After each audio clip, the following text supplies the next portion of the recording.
myself left here. Somebody's getting kicked out of this. Okay. The employee excellence. This is an amazing award, and this is not easy to earn. So, if you think about this, being good at most jobs is about dealing with people. And I'm going to give you an example. That really has nothing to do with our award winner, but I'm going to give you an example of what that means. So, an example of dealing with difficult people and being able to accomplish that or do it with a smile. The best example that I have ever witnessed was traveling through George Bush International Airport in Houston, Texas. So as you're moving through there and you've got a layover, you're kind of trying to find some things to do with yourself, you're watching, and there was a man in a suit who was obviously way more important than me, and as he imagined, way more important than everybody else in the building. And he had a sky cat with him that was trying to keep up with him and move his luggage, and you know, he was carrying his phone, and that was it. The sky cat backs up to drop the luggage, and he just went late at this guy. He was late, he wasn't treating his luggage with respect, and blah, blah, blah, and the whole time, this individual was treating him completely calm, with a genuine smile. And I don't just mean a smile, it wasn't it was a genuine smile. So, as I had the capability, or I had a little bit of time, and I didn't have to be anywhere, I wanted to watch how this drama played out. And after the gentleman got mine, his luggage went through, and he got on the airplane, and the sky cat was walking through, I stopped him and I said, yeah, I just got to ask you a question. And I kind of saw how that whole thing went down. And I said, boy, you really held up well. You had a smile, or how did you do it? How did you keep that smile? And he said, it was a very genuine smile. And I said, okay, what's your secret? He said, well, that man is going to Denver, and I'm absolutely tickled that he's going to Denver. I said, okay, so share with me, that man's going to Denver and you're tickled? He said, yep, I got that man on his flight on time going to Denver, and I got his luggage on a flight to Detroit.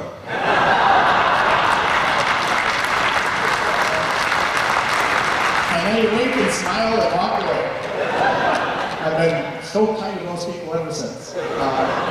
Now, that story has nothing to do with our award winner, because our award winner, just like all of our past award winners, and so many people in this community, they do everything right. They really go after the 100% correct, and that's what this award is about.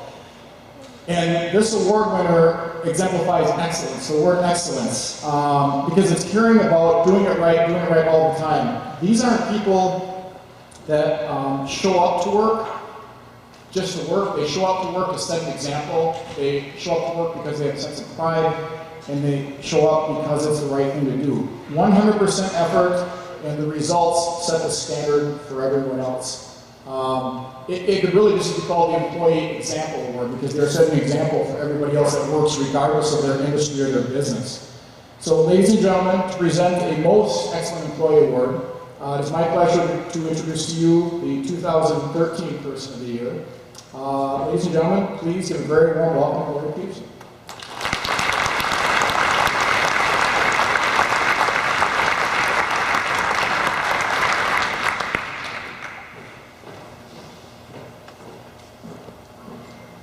Thank you, Dave. Good evening.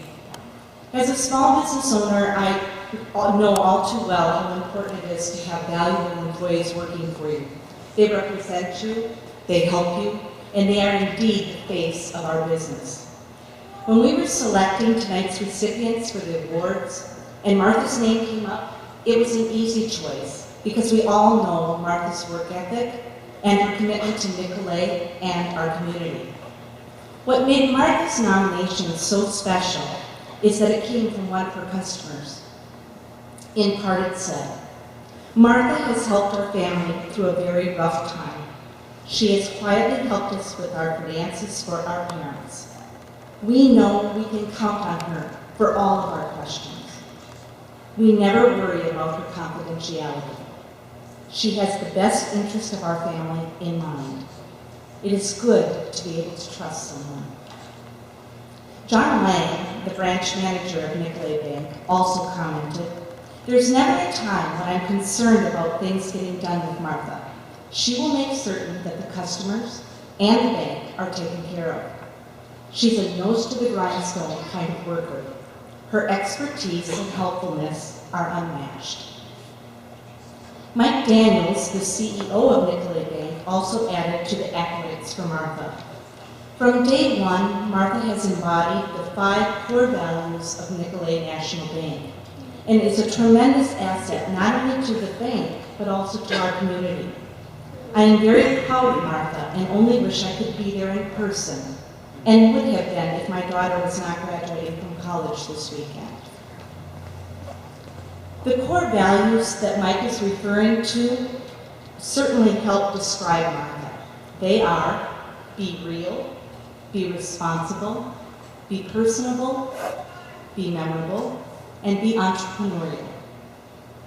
Personally, I've had the privilege of serving with Martha on committees for several community organizations, and she always puts her whole heart and soul into every project she does when she's volunteering. Martha truly is the model by which we would all like to fashion our employees after. Please join me in congratulating a most deserving recipient of the Employee Excellence Award, Martha Pflughoeft.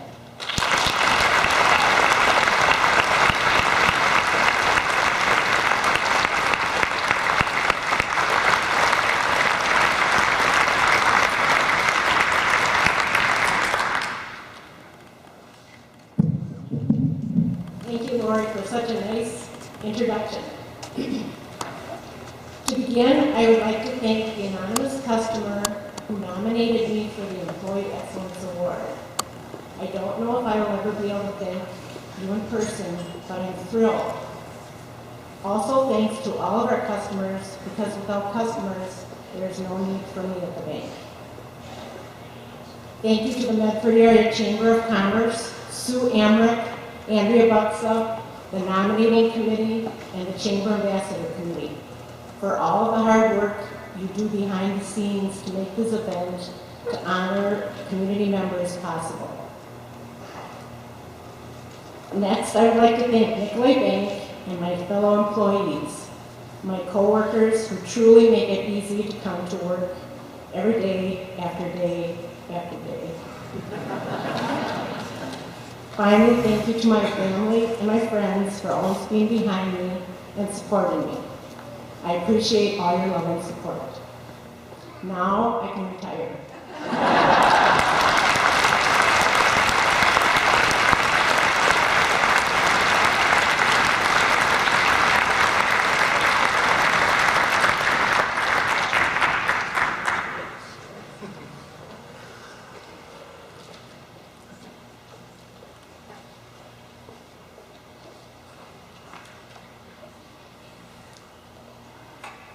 And now amongst an incredible number of very important awards, 2 incredibly important awards, the Person of the Year and the Lifetime Achievement. And I think at this time it might be appropriate because you talk about the angels among us or the people you don't know about. If I could just take a moment and ask if there's anybody out there who has received the Employee Excellence, Person of the Year, or Lifetime Achievement, would you please stand up and be recognized?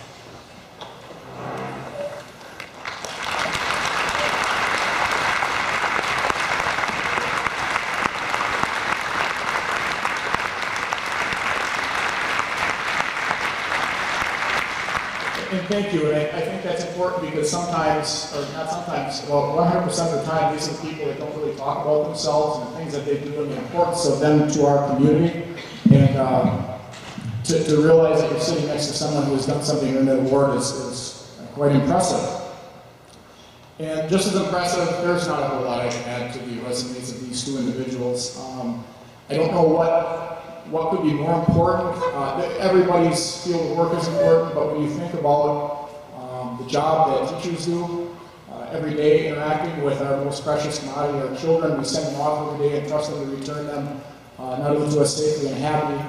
The incredibly difficult job, and I thought it was difficult, but now on the police commission, what these police officers do for us every day, the things that they see, and for these individuals not only to be incredibly excellent at their jobs and their careers and their professions and really their passions, but more importantly to expand their horizons and reach outside of that incredibly taxing passion that they have and do other things is amazing.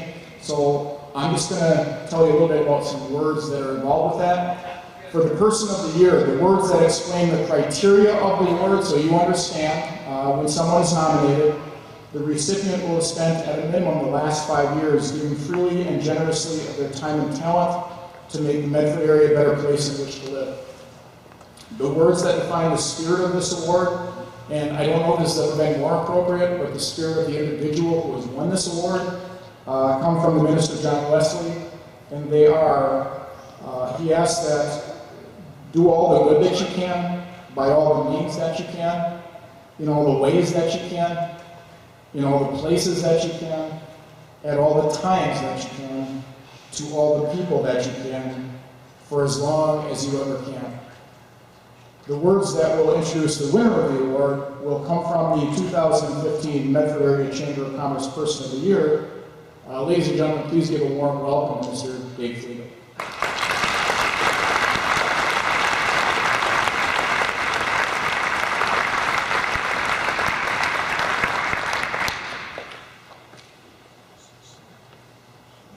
Thanks, Dave. Wanted to start out tonight by thanking a few people from Abbotsford. 2004 Superintendent Marcia Paulhalter and Jerry Zanatelli, who was Abbotsford Elementary principal at that time. Joseph credited those individuals for encouraging him to apply here in our Medford School District. And we are eternally grateful and glad he took their advice. Joe, aka Mr. Joe, is passionate about creating opportunities. Opportunities for students, opportunities for adults, and opportunities for fellow community members. Growing Medford, and even growing Taylor County, if you will, through opportunities and resources, seems to be a bit of a hobby for Joe.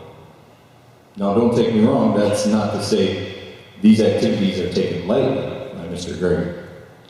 What I mean to say is that Joseph makes it look simple and effortless. Growing roots in Medford was something that I thought Joseph may not get a chance to do when I first met him.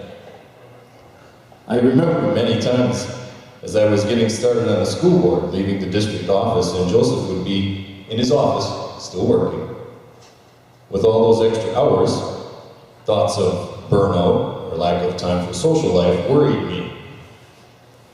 When we get a great new asset to our community, many of us hope they'll find someone special, settle down, stay, and raise a family here in our town. Joseph has most of those pieces going, thanks to Misty. But as a reminder, we are anxious for you to complete the set.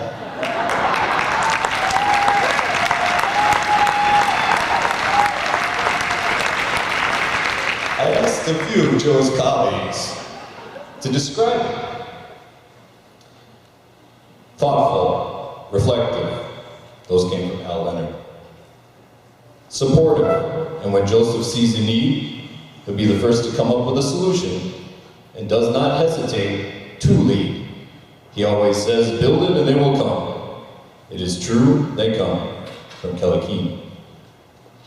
For you, I know I even tried to turn the tide, said by Johnny Cash.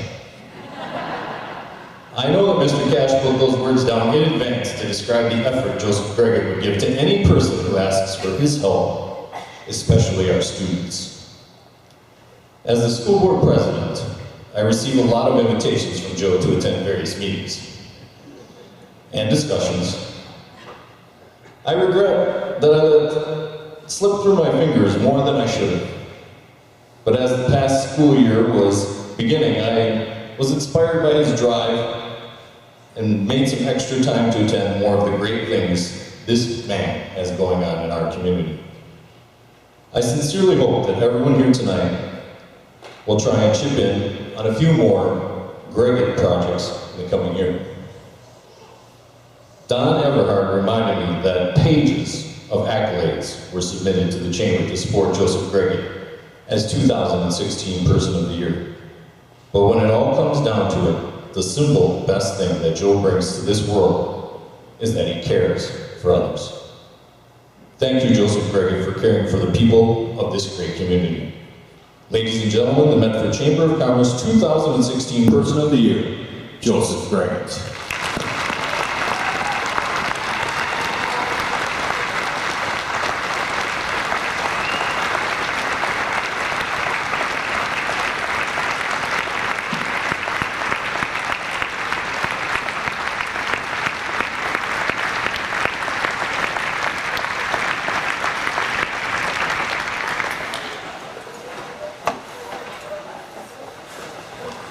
Thank you very much, everyone. This past February, I was playing chess with a middle school student named Connor, who I've now known since kindergarten. Connor has severe autism, so his father passed away. His mom has no legal rights, and he's being raised by grandma and grandpa. After we're done playing chess, I left the room and started walking towards my car. I received a text message from his teacher, Carol Lehman, and the text message read, "Connor asked me after you left, why am I always sad after Mr. Joe leaves?" I don't think that I ever received such a nice personal compliment from a student in my 15 years of education. Then this past March, I received the nicest professional compliments from the Medford Chamber of Commerce leadership team as they announced I would be recognized as the 2016 Person of the Year. So thank you to the Medford Chamber and the leadership team for this recognition. It is indeed humbling and greatly appreciative. Thank you to my colleagues, family, and friends who have expressed their congratulations and have said I'm deserving of this award. I hope this Person of the Year award overall is a recognition of the many things, such as the great people who teach in and support our special education student services programs, the quality work we do here in the Medford Area Public School District, our county-wide collaborations, our amazing special needs and at-risk children, adults, and families. When I got here to Medford Schools, I always wanted to try to make a difference and make things better than when I got here for my students, my families, the school district, and the community. It has been my honor to provide leadership for and work in collaboration to help start the Medford Adult Diploma Academy, the Taylor County Literacy Council, the Taylor County Autism Support Group, our SOAR 18 to 21-year-old program, the Wilson Reading Program in Medford Schools, the new version of the Taylor County Education Center, which hosts many of these programs, the Taylor County Mental Health Awareness Council, our Taylor County Meth Prevention Campaign, the Taylor County Transition Advisory Council, our Little Free Libraries across Taylor County, the Taylor County Week of the Young Child, our Taylor County Reality Fair, our Reach Out and Read program at Spirus, Angelman Syndrome Day, where we celebrate the angel that is Alyssa, and the Chase Reed and Gabe Sigmund Memorial Picnic, where we celebrate their lives and memories.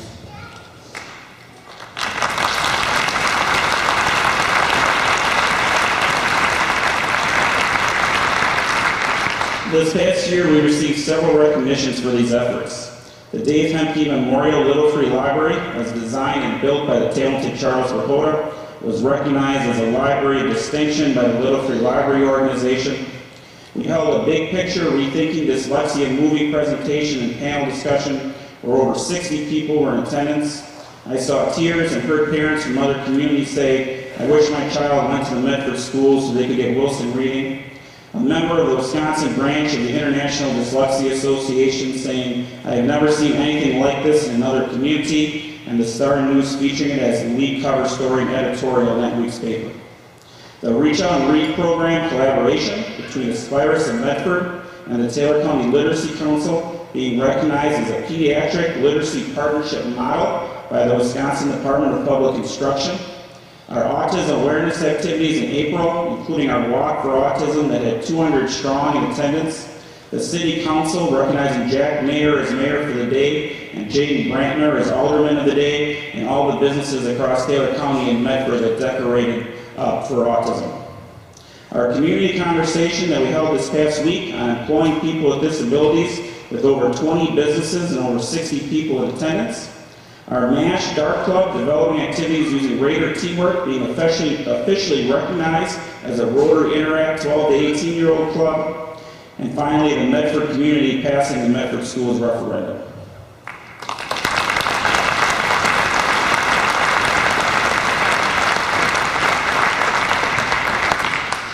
How do I know that our efforts are having an impact? Some examples of that. When a student like Angel Messman walks around MASH in February looking for a Valentine with my name on it, posted somewhere on a wall or locker, even though she's supposed to be in class and she knows she's going to get in trouble. And Angel finds that Valentine only to write on it, "Angel loves Mr. Joe." When a student like Double H Hunter Hill asks me, "Mr. Joe, why can't I work? All I want to do is work." And then Hunter is at our community conversation this past week and appoint people with disabilities on Thursday. He has 3 seizures, one at home, one on the way to school, and one at the community conversation. His mom, Heidi, asks him if he wants to go home, and Hunter says no. My job is to give my speech at this event. Hunter gives a speech and receives not 1 but 2 rounds of applause, showing he has the courage, strength, commitment, and work ethic that all employers should want in their students, and Double H is here tonight. Stand up.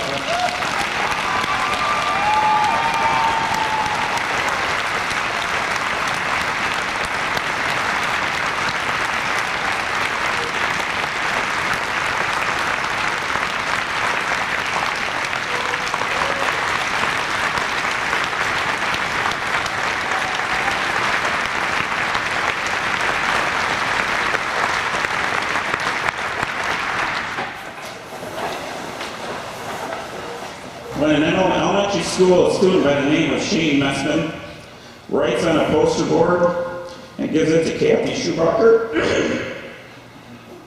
And it says, when you are in Mrs. Schumacher's room, you don't ever, ever give up.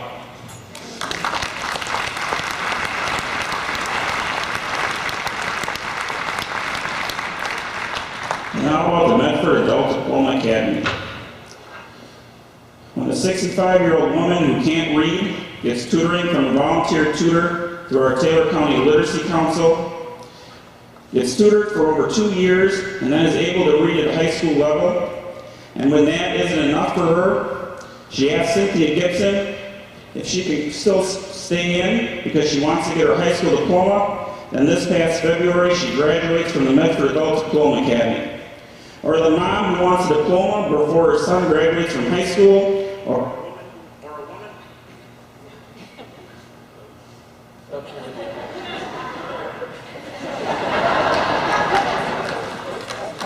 This is where I usually say thank you to Mr. Hinterlater, but I don't think that is his responsibility at all. All right, let's not move to that. Here we go. Or the other 25 people who have come back to school to earn a high school diploma through the Medford Adult Diploma Academy. All these adults that want their diploma, their commitment to wanting another opportunity to earn a high school diploma is amazing. When a student named Josh, freshman, comes up to you in the Mass Resource Room and he says, Mr. Joe, I said, yes, Joshua. I used to be only able to read these small books. Look at the size of the book I can read now. And he shows it to you, and it is on the children of the Holocaust and World War II. We are making a difference. When the student says to you, Mr. Joe, I can read now.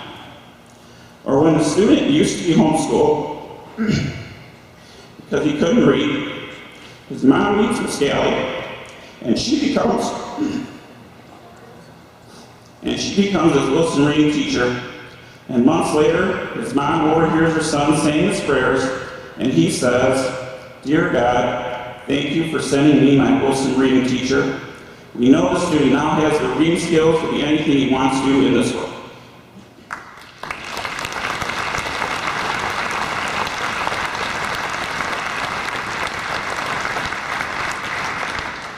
In closing, I'd like to express my thank you to the following. To my great friend, trusted advisor, and supportive colleague, Donald Lewis Everhart, for his nomination. To the Medford Chamber of Commerce and Leadership Team for this award. To my mom, Nancy Cotterill, for always being there for me, raising me as a Christian and loving me. To my stepdad, Darrell Cotterill, for loving and supporting me even though he didn't have to. To my fiancée, Missy Galley, in the words of her favorite singer, Celine Dion, it is because you love me and my heart will always go on.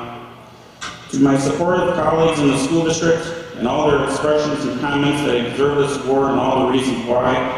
To the wonderful Luann Olson, to the Medford Morning Rotary Club for letting me be their president and awarding me in the past with the Paul Harris Fellowship Award. To the Medford Schools Board of Education President Dave Flegel and Superintendent Patrick Sullivan for letting me work for Medford Schools. To all my collaborative partners on the countywide councils. To all the Wilson reading teachers who have gotten their Wilson Reading Level 1 and Level 2 certifications. Thank you so much for taking on this extra professional development to help our dyslexic students learn to read. to my Medford Adult Diploma Academy teachers who individually and collectively help adults in our community get another chance to earn a high school diploma, even though it takes time away from their families. Cynthia Gibson, Kelly Keene, Miss Beth, Miss Galley, and the birthday lady, Miss Tasha. And my special education students and families. I am blessed to work with the parents of and students like Jackster, Alyssa, Angel, Michael, Colton, Double H, Connor, Jaden, Charlie, Talon, and everyone else.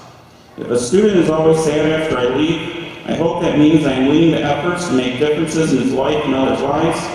If I can help create something better for our kids, families, and communities than when I got here, that is something that I am proud of. When people at work or in the community ask me how I'm doing, I respond in two manners: always good and living the dream. Usually people will laugh and say or think, yeah, right. Ladies and gentlemen, I've been given the opportunity to work on behalf of the best special education students and families that I could ask for. I get to work with staff who are dedicating their careers to teaching our students. I get to lead the school district in collaboration with countywide agencies and representatives.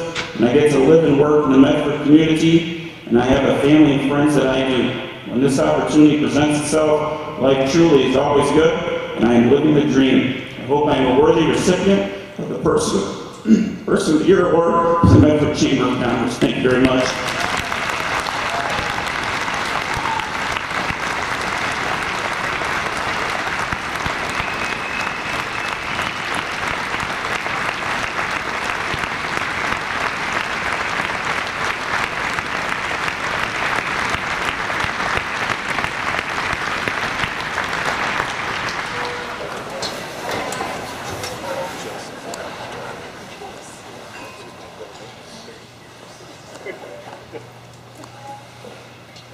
Wow.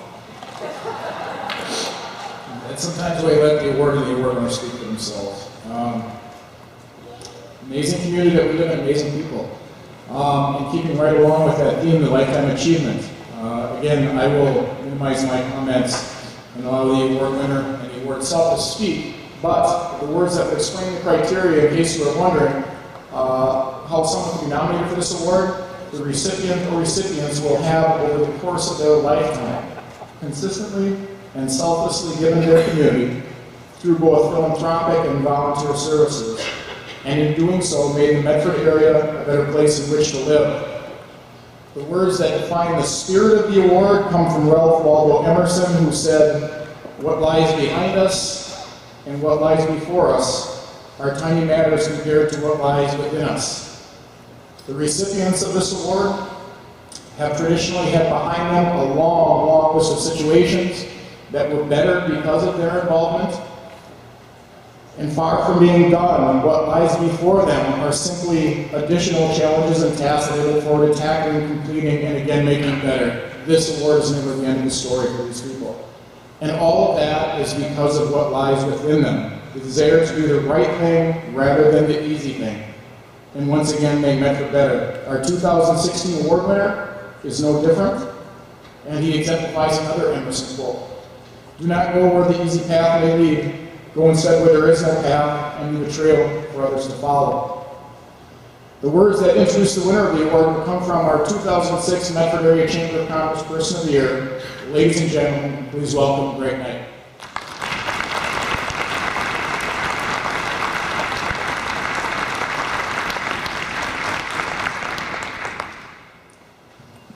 Ken, I don't know if you know this or not, but the winner of the Lifetime Achievement Award here, oops, what's that? The awardee gets a new car. And the department got together and they pulled one out of the lot there, and it's over there in the corner. They shined it up for you. The lights and the siren do work, so you can take that home tonight. John Quincy Adams, 6th President of the United States, said, "If your actions inspire others to dream more, to learn more, do more, and become more, you are a leader." I would like to tell you about my friend, Ken Coyer. Starts with a fishing trip to Canada. Ken, Steve Meyer, and I took a fishing trip to Canada. You may not know this, but Ken is a master mechanic. He can fix anything.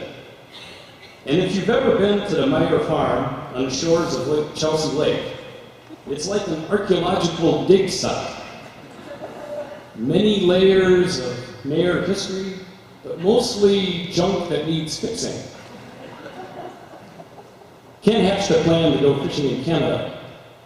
All we needed was a boat and a trailer and a boat motor. We found all three at the Meyer farm.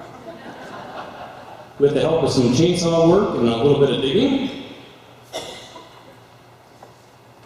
Ken replaced the lights and the wheel bearings on the boat trailer, tested the aluminum boat for holes, and actually got the old 1950s era Johnson Seahorse outboard motor to run again. We were ready to do some serious Canadian fishing. We drove up the north shore of Minnesota and stopped at the Canadian border crossing. Customs asked if we were bringing in any alcohol, and Steve replied, "Open or closed?"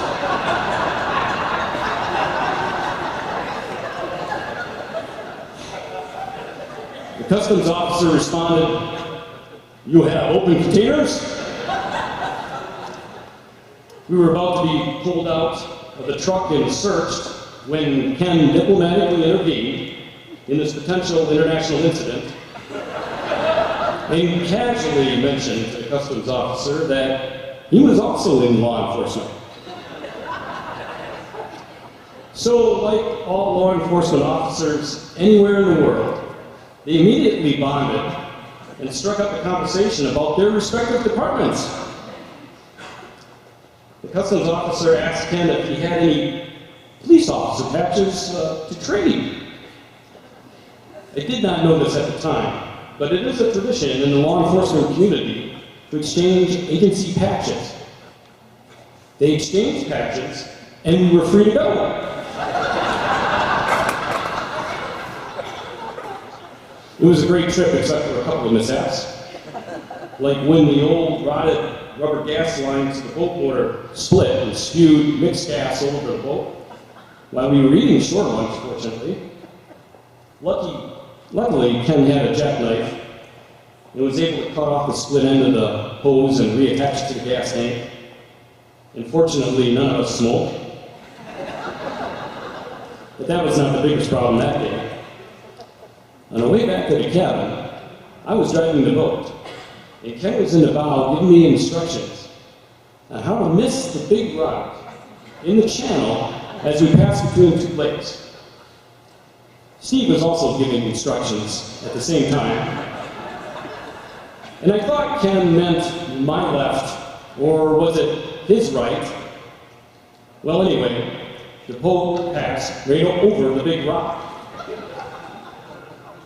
But the boat motor and Sketch propeller did not. And we realized this when the old Johnson Seahorse jumped out of the water with a big loud bang. The boat motor Sketch had broken off, and the three-bladed propeller was missing one blade. But we did manage to make it back to port. Ken taught me how to speed load a Remington 870 pump shotgun. Ken's in law enforcement, so he knows about these things. You load the shell through the ejection port in case when you run out of ammunition and you're in a firefight. So, if I am ever assaulted by 4 turkeys at the same time, those of you that turkey hunt with a Remington 870 know this.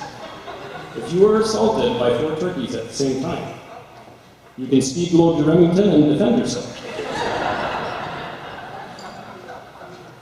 Grouse hunting with Jack. Ken had a Brittany Spaniel named Jack. I think Jack was named after the former police chief, Jack Kay, because Ken and Jack were inseparable, and Ken loved Jack. Jack was a great grouse hunting dog. But Jack got old and he went deaf. That was a problem when grouse hunting in the thick brush, because Jack would get on a grouse scent and then get lost, and he couldn't hear us to call him back. Ken burned his garage down. I mentioned earlier that Ken is a good mechanic. He can fix anything. His wife, Lynn, would say, sometimes he is too good. Welding on a snowmobile in the garage, he burned off the gas line, and the snowmobile caught fire. But Ken had planned for such an emergency. So he had his little fire extinguisher sitting there, little 2-pound fire extinguisher, close at hand. But when he tried to use it, he realized the importance of annual fire inspections. So we ran to the house to get the kitchen fire extinguisher, but by then the snowmobile is burning pretty good. So he used up that little 2-pound fire extinguisher, then ran back to the house a second time to call the fire department. There's still some controversy in the Coyer household about how long it took to dial 911. But our former fire chief, John Fales, will tell you the best way to burn your garage down is to try to put the fire out yourself before you dial 911.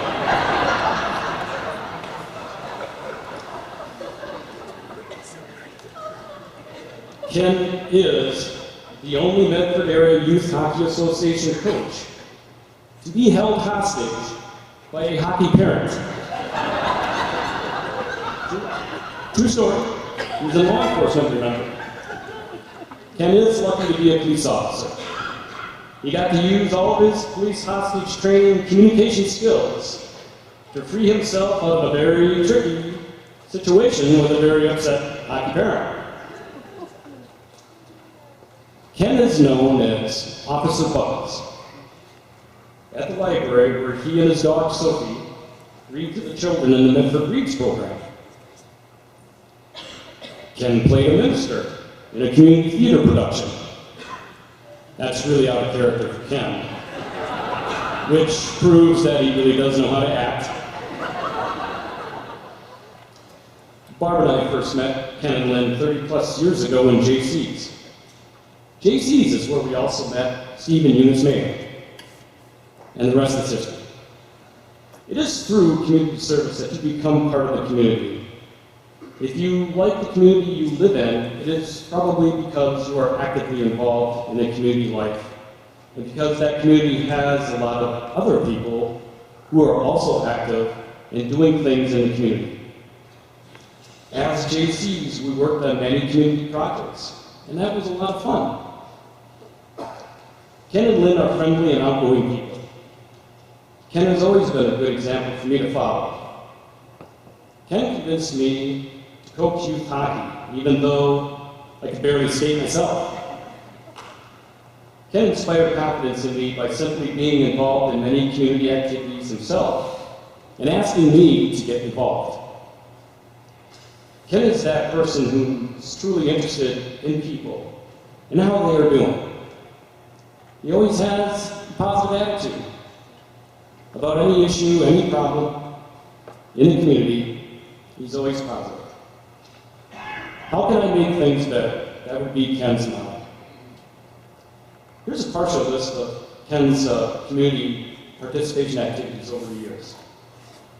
Youth hockey coach, girls high school hockey coach, Medford Area Youth Hockey Board President, coaching coordinator, Zamboni Replacement Fund Chair, fundraising chair, commissioner for the Back to State Games Youth Hockey, a Pop Warner football coach, Medford JC's, Medford Rotary, St. Paul's Church Council, as council president, trustee, pastor selection committee, building expansion committee,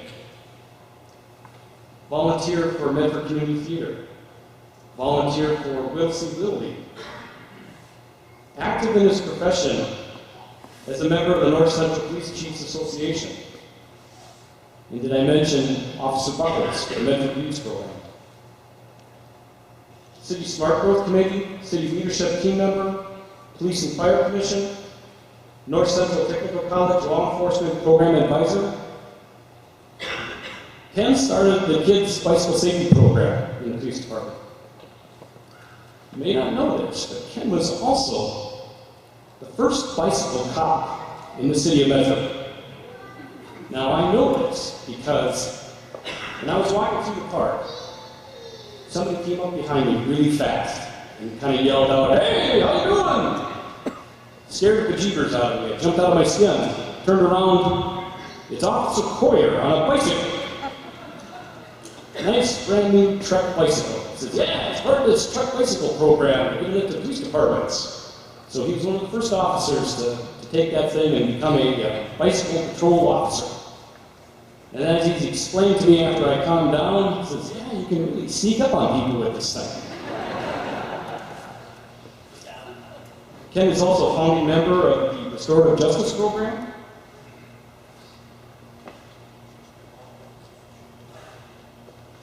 A police officer's job is to serve and protect. Most of this work goes on unseen by us, and it goes on every day, 365 days a year. Our officers do not just enforce laws. They participate in community life, they listen to people, they smooth over the rough edges, they mediate, they negotiate, they inform. They are there to help when you need them. Ken has been in law enforcement his entire career. He has truly been an example of the peace officer. Police officers keep the peace. And they do that by being actively involved in the community through their professional and personal lives. They know everybody and they communicate with all kinds of people all the time. Ken, as a professional and a friend, is just like that big friendly dog. Always happy to see you, a good listener, objective and fair-minded, calm in the middle of the storm, loves to chase a frisbee.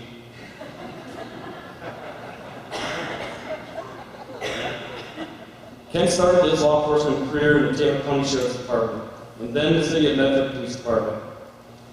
Ken was fortunate as a young officer to have good mentors like Sheriff Palmer and former Medford Police Chiefs Jack Kay and Ted Beaver. These mentors trained their officers and staff. They encouraged participation in community life and shared their experiences for how to be a good peace officer. The work done by our state police officers and staff is due to the good leadership and work of previous City of Medford police chiefs. This tradition of professionalism and service has been carried on under Ken's leadership as an officer and as the chief of police for the City of Medford. That tradition will now be passed on to a new generation of officers and staff. Ken was trained and mentored by good leaders. He became a good leader. He set a good example for others to follow. Ken trained and mentored the future leaders of the Medford Police Department.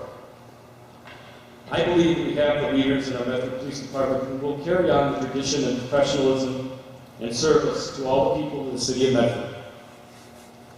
Ken will no doubt continue to stay active in the community and continue to have a positive impact on the lives of many people. I, as well as many others, are fortunate to know Ken Coyer and continue to be inspired and motivated by his example. Please join me in presenting the 2016 Lifetime Achievement Award to our City of Medford Police Chief, Ken Coyer.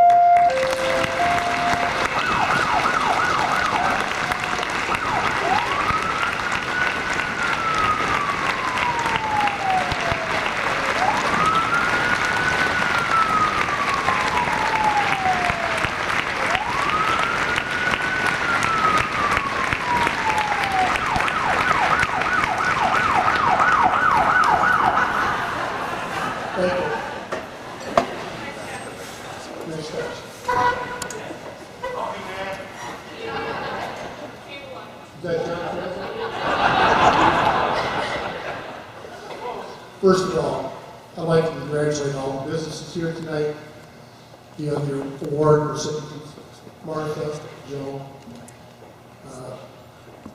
I'm here tonight I'm so humbled to be in front of you.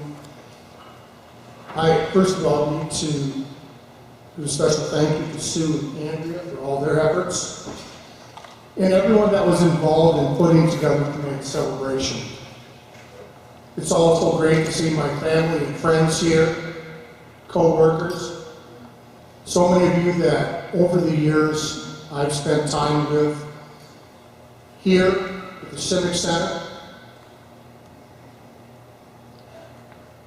First of all, thanking everyone for this honor tonight for the Lifetime Achievement Award. How fitting to be here after all the years of coaching here and being involved with Mike and his staff. I spent so many hours with so many wonderful people in this building, not just hockey players, but parents and volunteers who gave of themselves for the good of the community. I've been blessed to have had so many inspirational people around me. To quote Lord Tennyson's Ulysses, I am part of all I've met. When I was first contacted and told that I'm receiving the Lifetime Achievement Award, I was completely stunned, and for one of the first times in my life, completely speechless. I was set up by John Fales to come down to his office on the pretense that they needed help with a wedding to take part in the park, and it was all a ruse where I was surrounded by people, and I was wondering what was going to happen next, but then they made the announcement, and I was speechless and just stood there looking at them, unable to respond. But then I had a moment of clarity, and I called to talk to Sue, and I said, hey, wait a minute, a Lifetime Achievement Award?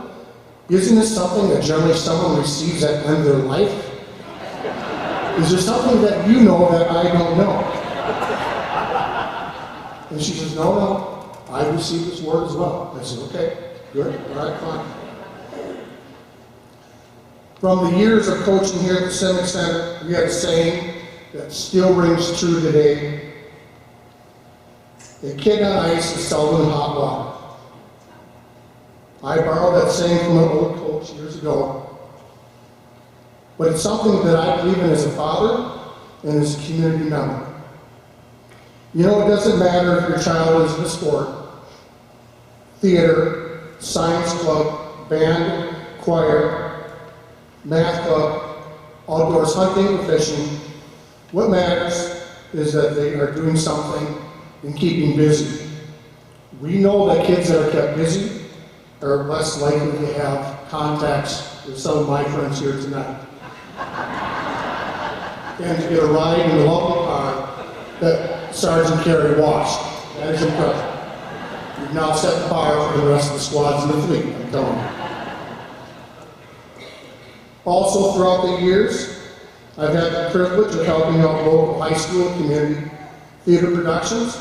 As Greget mentioned earlier, I also had a part in playing Reverend Henry T. Dobson in musical Anything Goes. It was a bit of a stretch faster, but I really came to appreciate the talent within the community, within our high school, middle school, and we're humbled to be with them for even such that small part. One of the pure pleasures that I had years ago, coaching with Cliff Garzinski and some people that are in this room today, was coaching Pop football. When it started here in Medford, that award was not just about football, but also the academic excellence that was involved. Kids fought hard to get their A, B patches and to get their trophies for those awards. During my last year of coaching, I had the pleasure of coaching a young man that began as a nail, but then developed himself into a hammer, actually a sledgehammer, Ethan Hammer. You know, it's been truly great for me to later meet these athletes. Some are here right in front of me now, that I was either once coached by myself or I just simply was around. And they are now grown up to be parents, community members, and business people in Medford and around the world. When it comes to civic organizations within our community, I cannot say enough about the groups that I've been associated with and had the pleasure of working directly with, Medford JCs, and now the Medford Morning Rotary Club. During my years of being a JC and Rotarian, I have met some of my closest friends, ones that I believe will continue to be lifetime connections. If any of you have just moved to Medford, or wherever you may be living at this time, I encourage you to join a civic organization, such as Kiwanis, Rotary, Lions, or some other group that you feel that suits your needs. Giving back to the community is fulfilling, and as we say in Medford Morning Rotary, for a four-way test, is it the truth? Is it fair to all concerned? Will it build good will and better friendships, and will be beneficial to all concerned? In addition, now moving on to my law enforcement career. During my career, I started actually as a reserve officer for the city of Medford in 1985 for the Medford Police Department, in which they sponsored me through recruit school, which I graduated in the spring of 1986. When I finished with recruit school, the city didn't have an opening, so one day I received a call from old Al Palmer. He offered me a job as a deputy jailer and dispatcher. When I started working under Al Palmer and Ray Meyer, things were simple then. Our squad cars were plain. Their idea, in fact, of a marked squad car was simply top lights. No decals, no numbers, just almost something looked like you'd buy off the lot today. The squads, if you look at that one in comparison, had no consoles, they had radios, they had tubes coming out of them, and there was no cages, and so if you had someone that was fighting, either you had to try to tie them down the back seat or get another officer to ride with you. During which time also, if you got there and you needed a portable radio, you may get one of the three, but they were the size of a lunchbox, and they didn't work in half the county anyway. When we would be in our squads up in the Jump River area, we would often, before we got within 10 miles of that, radio out to everyone saying, hey, just let you know I'm going to be out in Jump River, and then go on with our travel. However, when it was cold, if you're in one of the older squads that had for two outside, what they call them bubble gums, was an external bicycle chain that ran off the center motor. Well, this was pretty antiquated, and when it got cold, the motor would stop, and your lights would stop or go very slow, and then stop altogether. Back then, we didn't have the technology we have today. We all had manual typewriters, being the only electric typewriters where they had a clear Malco and Sandy burning. If you were the officer working overnights, it was your turn to answer the radio, take 911, record incidents, make cell checks, and feed the prisoners for breakfast. Because a lot of times, if you're all male inmates, you were the only person in the whole complex. If things got busy, road officers would bring someone in, and they would start booking them in, and they may have to take off if there's an emergency call. And so, if you're lucky, they were there to help you get them in the cell, sometimes not, depending upon what was going on. If things got really busy, you would hit the button on the console of the Sheriff's Department control panel and unlock the door, and you know for people to get in that someone's fighting in back, and they come screaming in the door, coming back to help you. It wasn't unusual to have to subdue an intoxicated religious inmate in the dispatch center as they're throwing their thrashing around, trying to answer the radio. I remember there was one incident that, many of you probably remember Frank Filas. He told me about one night dispatching when the new jail had to be put in. Well, this is in 1980. He had locked himself out of dispatch. There was no one around. He couldn't get to the radio, so he went out to his truck, got a fishing pole out, and started trying to fish the keys off the desk of the dispatch center. Well, after a while, the guys couldn't find Frank and didn't know what was going on, so I think the city officer came in and finally a couple of county guys, and they found Frank trying to fish out the keys. Well, I think they ended up calling old Sheriff Palmer at his house then, and he came in with a spare key, big skeleton key, and opened up the door to dispatch so that he'd get back in. As I said, things were simpler and times were simpler back then. When Sheriff Palmer was the commander of the Sheriff's Department, and I started there, he always stood by the window of dispatch, if you've ever been there, with his arm cocked on his hip and kind of leaning on the counter. And back then, our probationary period was only a 3-month period, not like the extended time now. And so one day, I was within a week of ending my probationary period, and I said, Sheriff, he was in his normal position and explained up against the counter. I said, guess what, I'm going to be off probation. Well, if any of you know old Sheriff Palmer, who just passed away, God bless him, he stood in his spot, looked at me, didn't blink an eye, and says, do you think you'll make it? And walked out the door. Didn't say another word, didn't talk to me for the next week. For that whole next week, I checked my mailbox. The one thing that completes the story is the guy before me didn't make probation. After a few years in law enforcement, there was an opening in the city of Medford under Jack Kay, so I was hired and I've been there ever since. Jack always had the community in mind and encouraged us to be out in the public coaching, volunteering, and being civic-minded. I believe he understood that we are to be invested in the community, not only coaching, but also developing relationships within our schools and community. And also, going back, first of all, the service of church, pastor, you notice I'm wearing cheaters tonight. I started wearing these because during times in church we're singing hymns, I was saying some of the wrong words I found out. So, that's, we got it on if I'm in church sometimes, so please forgive me.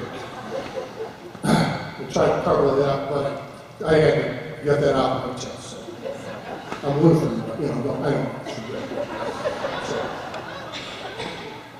And for the service that I've been able to give back to my church has been very fulfilling. There's been many before me, and there'll be many after me that will serve. I've been asked, why do you attend Church of St. Paul's? I said, well, my simple answer is this. That's where I get my batteries charged for the next week. I believe that being part of a group of individuals that has the values and ideals of Christian makes me want to be a better person. Also, for whatever faith-based group that you may belong to, my hope is that your group aspires to help their fellow man and wants to leave things better in which they were found. And finally, especially after the last few months when I talked about my retirement, a lot of people approach me and says, what do you do when times are tough in law enforcement? And I simply explained this. When I first started, there was 3 envelopes on my desk. And in that desk were the instructions saying, when things get tough, follow the envelopes in order, number 1, number 2, and number 3. Sure enough, after a few months being on the job, I had my first crisis. I was the chief, went to the desk, opened the first envelope. It says, blame it on the previous chief. So I blamed Ted Beaver. And things seemed to kind of smooth over. Some time passed, and the second major incident occurred. So I went back to that desk, opened the second envelope. It says, blame the media. It seemed like sound advice, so I blamed the media. Everything has been blown out of proportion. It's not that bad. Then after a few years, another major incident occurred. I ran to the desk for the final envelope. Ripped it open, waiting for those words of wisdom, and it simply said, start making 3 new envelopes.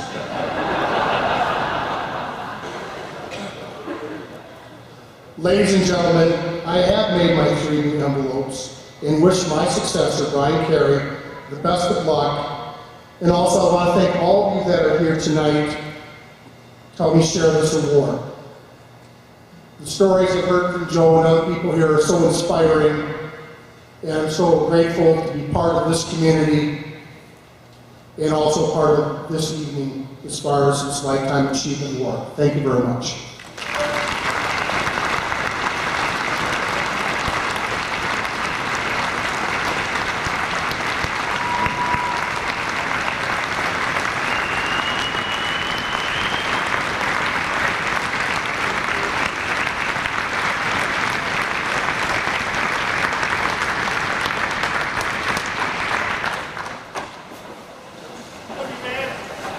Love you too. Finally, some love. Okay, hey, the Medford Area Chamber of Commerce Achievement Awards is really a living embodiment of embarrassment of riches. You look at something like this and hear these amazing stories, and you're completely humbled by the adversity that these people have faced and the solutions that they put in place and the way they made our community and our world and our families better. And the nice thing is, I think there's a lot of communities our size that would be jealous and envious and say, wow, I wish we could have a person like that, or I wish we could have a department like that. And we sit back and we say, you know what, we're like a powerhouse football program. We don't rebuild. We don't come back in 3 or 4 years. We reload. We'll be back next year. And there will be more amazing people, and they'll have more amazing stories. But really, the hardest part of this banquet, I shouldn't say that because I didn't set this up, but I've sat on the selection committees. The hardest part is Martha, Ken, Joseph. It's amazing. But there's all these people in our community that I didn't know about, and they're amazing. They do these things. So, you know what, if tonight was uplifting for you, if tonight was recharge your batteries, to steal a term from Ken, we'll come back next year, because it just keeps happening over and over, and sometimes you wonder, you know, and this happened to be this year, it was law enforcement and education.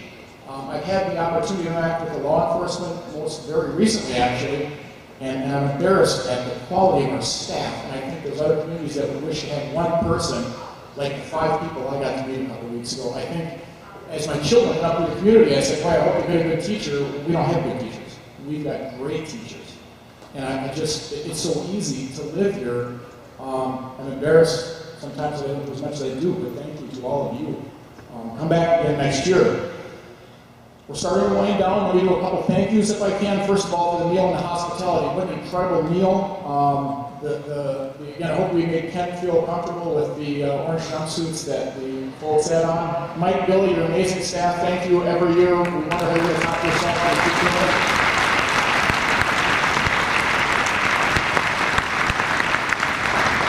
The awards committee themselves that turned what is a state-of-the-art hockey center into an amazing adult prom, as I like to call it. This is incredible. Thank you. There's another, and I'm not going to spend time, I'm sorry, I don't mean to short shrift those people, but the people on your program that donated and contributed, thank you so much. Some reminders, there's a cookie on your table that is for you to either enjoy or take with you. You should have a badge on your table and a wine glass. Let me share this with you. And I figured this out as the night was going on. The cookie's going to be great. The badge is not going to get you out of trouble later. And the wine glass might get you into trouble if you don't know how to use it. So be careful. So we're winding down. This is the last time now you're going to have to hear me speak. It's okay. You can say it. I've heard it before. 14 times. So our ceremony is drawing to a close, folks. We come to that part of the evening, just the thank yous that I went through, the other thank yous. Andrea and Sue, again, thank you for letting me be a part of this event. I get a couple speaking opportunities every year. This is really a highlight for me. Thank you for what you do. I want to thank everybody else, every single person who's either sitting at a table or standing in the back, everybody who took time out of your busy lives. I mean, I get it. There's so much going on, but to share this very special evening with these very special people, not only these 3 award winners, but the Leadership Medford graduates and the businesses. again, how many businesses or how many communities around us would say, geez, I wish we had a bunch of people we could thank for 25 years, 75 years, oh my gosh, 100 years and 125 years. That's incredibly amazing. So again, thank all of you for being here. That just shows how much you appreciate, how committed you are. But remember this, no good deed ever goes unpunished. So I'm going to ask something for each of you tonight. So you didn't realize you're going to get homework with your meal. So for the teachers here, and I hope there's no teachers that I had in school, because if they think of me trying to teach anything, they're going to fall right out of their chairs. But you came here to honor these people, you came here to honor these businesses, you came here to honor these graduates for the great things they have done, and that is commendable. But beyond tonight, beyond the confines of this room, we're going to have to leave here. We're going to have to go out into what at times can be a really challenging world. It can feel cold sometimes. I recently heard a statistic that on average, if you watch the evening news, the first positive news story comes on at 10:08. Almost a third of the way through the news before a positive news story comes on. During election season, that falls back to 10:13 p.m. During the silly season, as we would call it. That can take the wind out of you. But you know what, tonight I think we wrote our own headlines, we wrote our own good news stories, and I think we don't really care as much what the world is going to throw at us, because you know what, we're not going to be defeated, we're not going to be staggered, because we've got people like Martha and Ken and Joseph and these leadership graduate people and our businesses on our side, so we're not going to lose. You can stagger us, Lord, but we will come at you, and we will come back stronger and stronger and stronger. So, you know what I'm asking is, honor these people, leave here tonight, live by their example. And I know it's not easy, because wow, do they have a resume. They make things happen, they make things better, they make a difference, they work, they live, they play in their communities. These are the people who exemplify a saying that goes like this: listen to the musts and listen to the don'ts. Listen to the ones who tell you you shouldn't, you can't, and you won't. Listen to these people, because they are the never haves and the never dids. Now forget them all and listen close to me. Anything you can dream can happen. Anything you dream can be. These people have showed you that. They've dedicated their time, their talent, their resources to their friends, their neighbors, their communities, our children, our well-being. They dedicate themselves to making a difference. And along the way, they taught us a little bit of what I would call the Medford Sign Language, and that is not accepted sign language as you would learn in school, but instead, it's a little bit different. These are the people that when things needed to be done, and the other people around them didn't have the ability, the time, or perhaps the saddest part is they didn't have the willingness. These are the people who, when pitching in, could make a real difference, but saying I can't would be the really easy thing to do. They taught us this sign, and that is, here I am. I can help you. I can do it. And perhaps most importantly, I will do it. These are the folks that know that real heroes aren't made when times are easy. That being a real leader isn't as simple as typing out a business card and handing it out. These people make a real difference. It doesn't come without a cost to them and their families. It doesn't come without effort. It doesn't come without sacrifice. These are the folks, when they see someone that's maybe down on a bended knee, and maybe their head is bowed, the world is heavy on them at that time. Maybe they're even looking up, they're looking up to the heavens, they're searching for some relief, they're simply wondering, how do I get through this crisis? How do I get through this situation? Or maybe even, how do I get through this one day or one night? These are the folks that teach us this sign. And that is, take my hand. I'm going to help you. I'm willing to help you. I'm going to help you out. I'm going to help you up. Most importantly, I am willing to help you. They don't even realize that they know these signs. And I'll bet that they certainly didn't know they taught them to us. But now we've got them both. I'm here.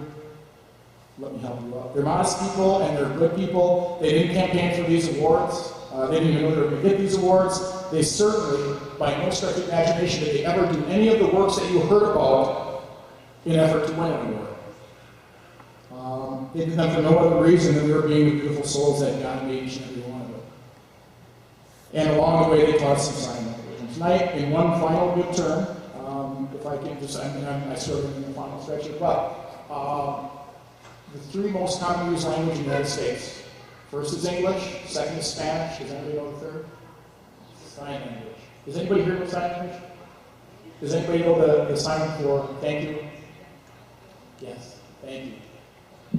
So, in the three most used languages in the United States, we say thank you, we say gracias, we say thank you. And maybe, just maybe, because of this example, a few more of us will use the other two signs that you taught us. I'm here and I'm going to help. I can help you out, take my hand. In closing, God bless all the award winners for the wonderful work that you do. Leadership Medford graduates, McDonalds, Quik Print, Circle of Faith, P99, WIGM, United FCS, and Human Funeral Service, 25, 75, 100, and 125 years. Martha Pflughoeft, Joseph Greget, Ken Coyer. God bless all of you who attended to celebrate them. Thank you for being here, and finally, I would humbly ask with you that God bless these, our United States of America. Thank you, good night, and travel home safe.